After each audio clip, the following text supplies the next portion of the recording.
The topic I've been given is to explain why some people get MS and some people don't. There's some things we can definitely answer here. Like Michael, I'll start off with something that we're absolutely sure of. It's genes and environment. That's a very safe remark. How much is genes and how much environment? That's a little bit harder to answer. But for example, 1 in 1,000 people get MS, yet of the people who do have MS, 1 in 5 has a relative with MS. So there's a very big increase if you're related to someone with MS.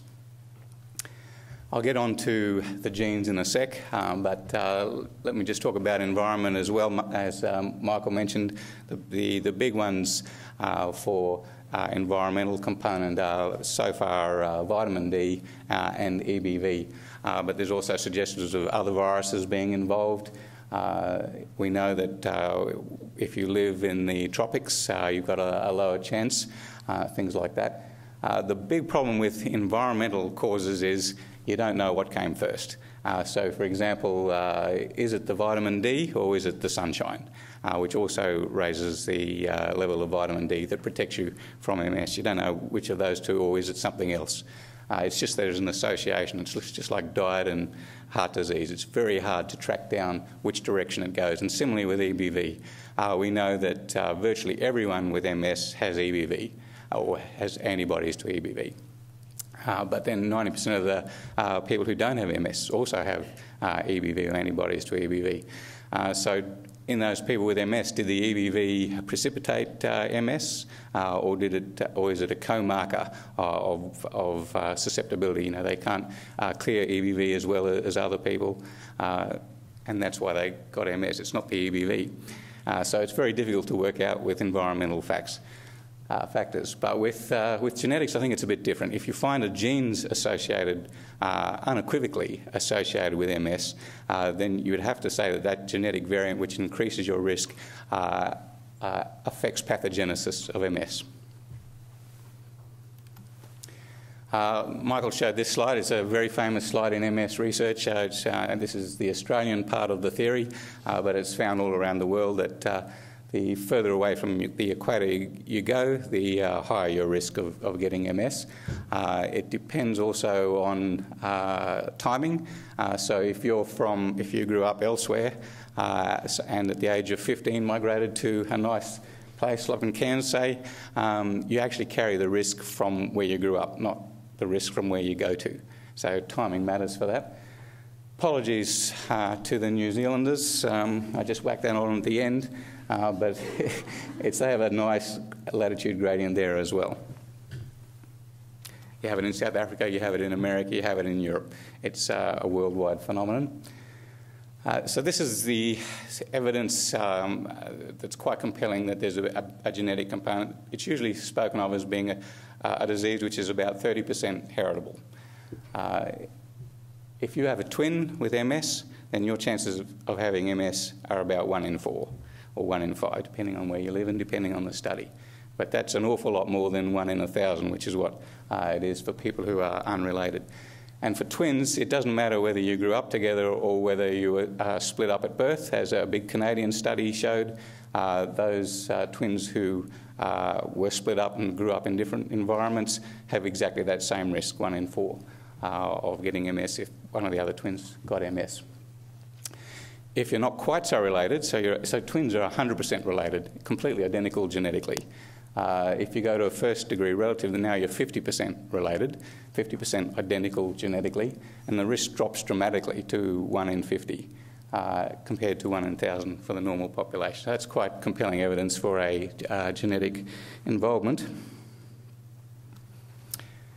And this is quite similar to other autoimmune diseases. In the case, so you see this same scenario. This is your chances of getting MS are 30% if your identical twin has got, your chance of getting diabetes, type 1 diabetes is 30% if your identical twin has got diabetes.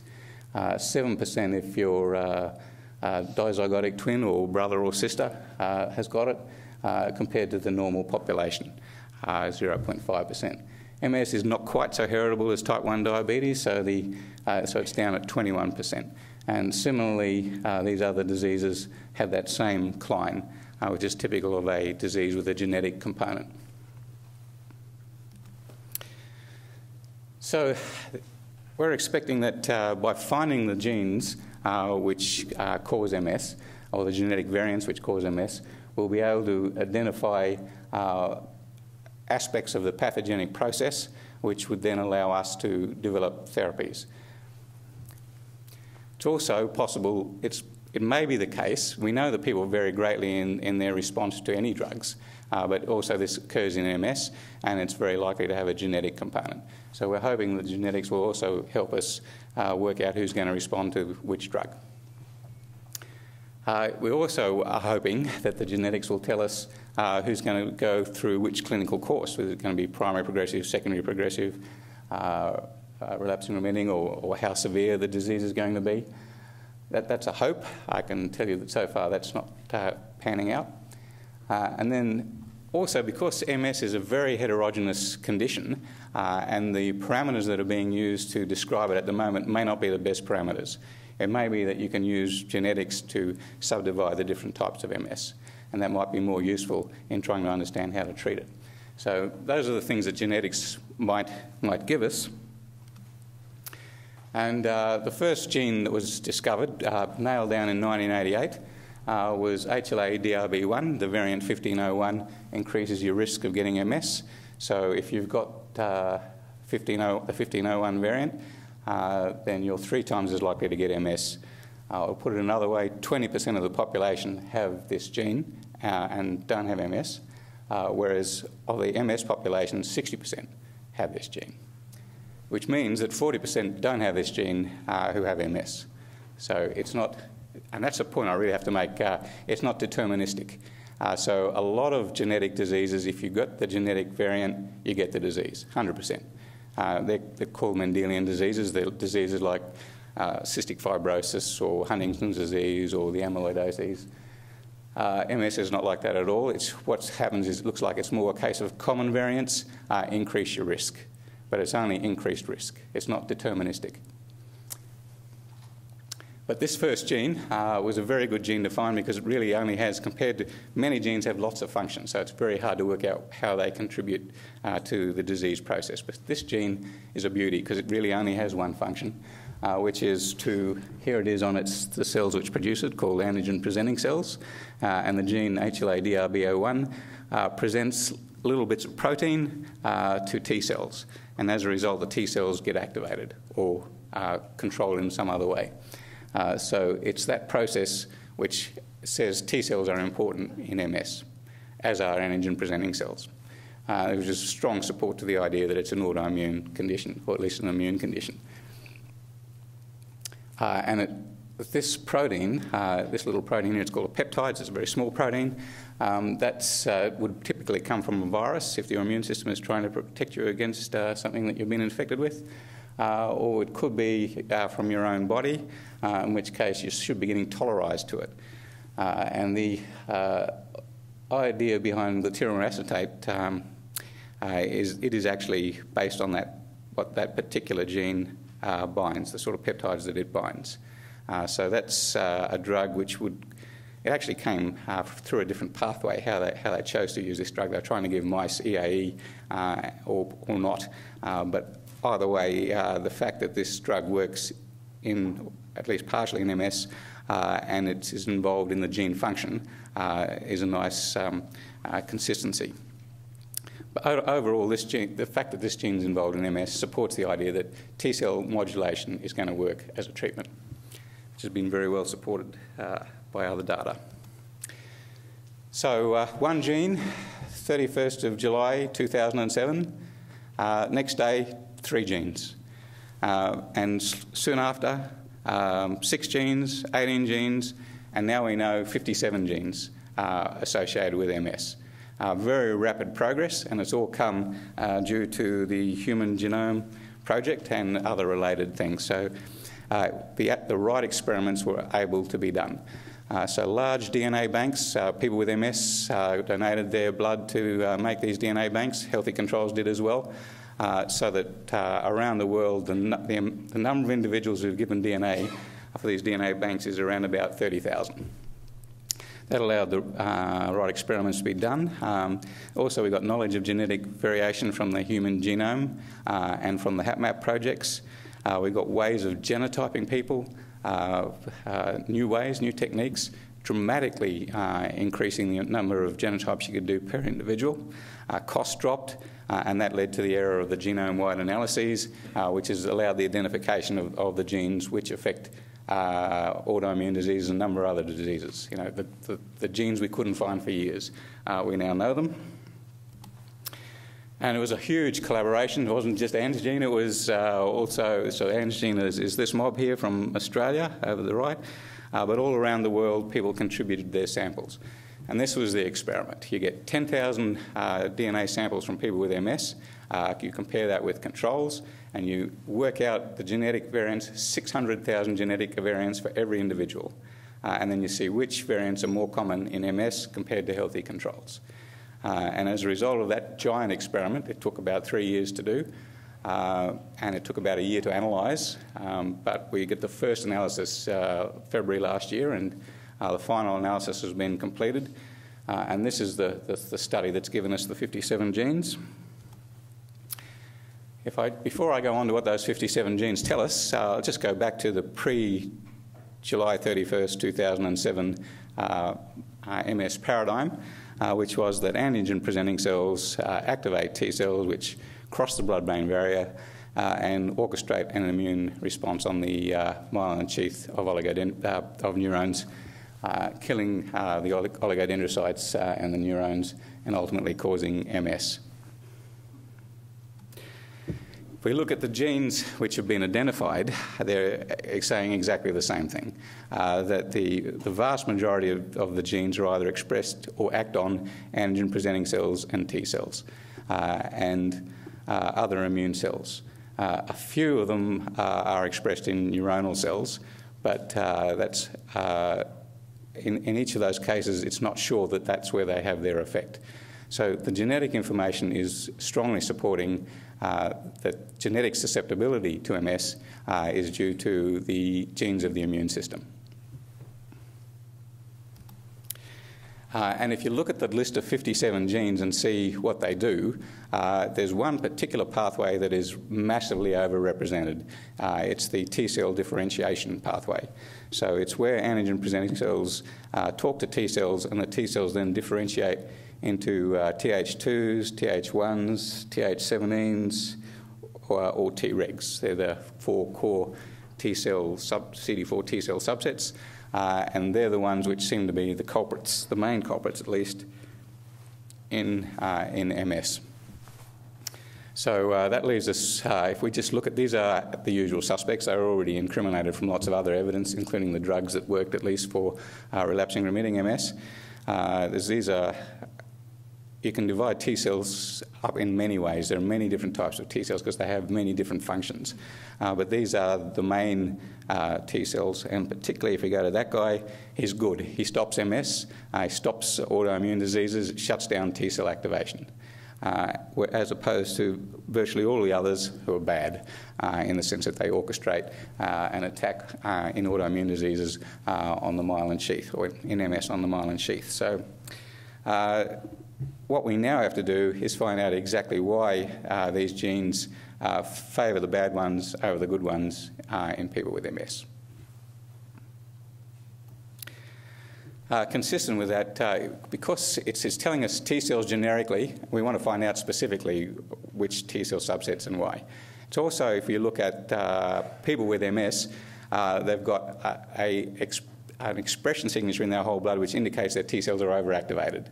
That's what this slide shows. So this is an Antigene project study where we looked at that's 150 columns and around about 300 rows. And each column is an individual. So these columns are all control individuals. These columns are all people with MS.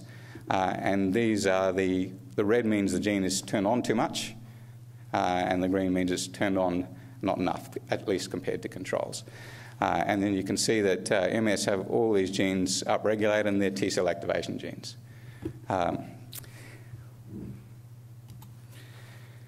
But you'll see that there are some people with MS who don't have that signature, like that one. And you can see there are some controls who have the MS signature. So this is probably something that actually fluctuates over time, but on average, people with MS are more often having this signature. Their T cells are just a little bit too active. These are untreated MS, by the way. So that's consistent with the message from the genetics, and we're hoping that this could be used as a biomarker to see whether drugs are working, whether it removes this signature, or whether it could be used to predict who will respond to therapies targeting T cell activation. I should point out too, that one of the peculiar things is primary progressive MS and relapsing remitting MS, secondary progressive MS, they all have the same genes associated with them. This was one of the things we were hoping to find out, what was the difference with PPMS. And we can't find it with genetic susceptibility. They appear to be identical. And same with the gene expression signature. That's more than half of them are people with primary progressive MS. And they've got exactly the same gene expression signature over too much T cell activation as we get in relapsing remitting. So far that puzzle remains.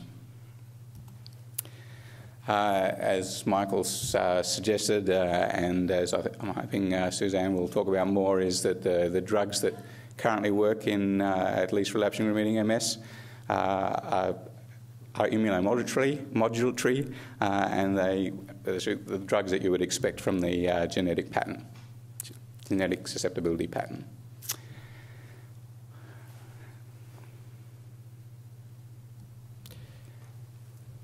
So, just nearly finishing. Just two points to make. Firstly, on this slide, I'm talking about the fact that these risk factors are all small. So that you had a threefold higher risk factor if you had that first gene, DRB1. The reason it took us so long to find the others was they all only increased your risk by about 20%, as opposed to 300%. So it took a long time to find them. It took a lot of samples to be compared to do it. But the fact that the risk factor is small doesn't mean the significance of the gene is small. The gene could be just as important as the DRB1 gene in disease progression. What it tells us is the genetic variant only changes your risk slightly, but the gene could be 100% important. So that's why it's now very valuable to go that next step, find out why these genes affect MS. I can just tell you from that 57, there's a couple of interesting ones. Straight away, VTLA4, that's a gene which is expressed on the blood-brain barrier, and it's how T cells cross the blood-brain barrier. They first bind to VTLA4 with a molecule called CD49, and that is actually the target of natalizumab. So the prediction from the genetics is this is a pathway that matters. As it happens, the drug companies got there first, and this drug was developed before the gene was known, but this is an example of the way it works. Knowing a pathway can tell you a therapeutic approach. Another thing is with the environment, the problem is always association. How do you go from working out whether the thing's just associated or whether it really is involved in pathogenesis? And very excitingly, amongst that 57 genes, 2 of them are involved in vitamin D metabolism. One, CYP27B1, activates vitamin D, and the other one, CYP24A1, deactivates it. So why are those 2 genes associated with MS? This is really supporting the idea that vitamin D is important, but we actually have to go through and do those experiments and see whether these genetic variants do increase the effective activation of vitamin D, and that will really strongly support an involvement of it in genetic susceptibility. Right, in summary, 57 genes associated with MS unequivocally. A very exciting experiment, follow-on experiment, is now being done. I told you this was 10,000 individuals. The next experiment is 20,000 individuals. It's called the immunochip experiment. 20,000 with MS, 20,000 with each of 9 other autoimmune diseases, so it's 200,000 individuals. They're being genotyped for 200,000 genetic variants. The expectation from this is that we'll increase that number from 57 to probably around 100, or maybe even more, which will further track down processes which are important in MS pathogenesis. And so we expect the result from the immunochip the experiment's already been done and we're now moving into analysis, but analysis takes a long time with these huge experiments, so towards the end of the year, early next year. And there may be a gold nugget in there which straight away points to something which would be ideal for disease therapeutic intervention. I already mentioned that middle point, and we're now trying to find out why these genes, that's the next step now, find out why these genes affect susceptibility to come up with new therapies. And the question everyone wants to know is how soon in the clinic, and the answer to that, of course, is how long is a piece of string, because we know that, for example, VTLA4 has already supported some, is consistent with drugs that have come up, and you could go back and say why drugs that have already been used should work by looking at this list. What new ones will come from this list, it takes a long time typically, but overall it's giving great impetus to the idea of interfering with particular aspects of the immune system, particularly the T cells. Okay, I might leave it there.